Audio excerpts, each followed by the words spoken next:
Og ja, vi skal snakke om ghosting. Er du nogensinde blevet ghostet, Bæk? Jeg blev nødt til at lige google ordet ghosting. Og hvad sagde Google? Og jeg kan se, at No Guns kommer med en joke over på chatten, at han tror ikke på spøgelser. Det har ikke noget med spøgelser at gøre. Det har intet med ghost. Altså, det er ikke Patrick Swayze, der kommer tilbage. Nej, da jeg googlede det, for jeg vidste ikke, hvad det var, så fandt jeg så hurtigt ud af, at det, når det er, det er, når du ignorerer en person. Det er, når du ignorerer en person. Altså, sletter dem, blokerer dem, og du ved... Så ghoster du dem bare. Og vi har også en ny chatten, Niels.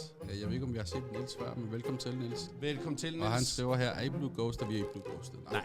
Og, men vi er også nogle gamle motherfuckers, så jeg tror ikke, det der ud... Ja, altså, det der med, at vi er nogle gamle motherfuckers, behold du bare for dig selv, Bæk. Jeg har det bare sådan, I'm living my life, okay? Men det har jo ikke noget med det at gøre, jo. Men I'm a young man! Altså, igen, jeg vidste jo ikke, hvad begrebet betød, jo, så jeg blev nødt til at ligesom... Det er rigtigt. Google det, så. Men altså, come on. Altså, det er ikke rocket science. Du er blevet ghostet.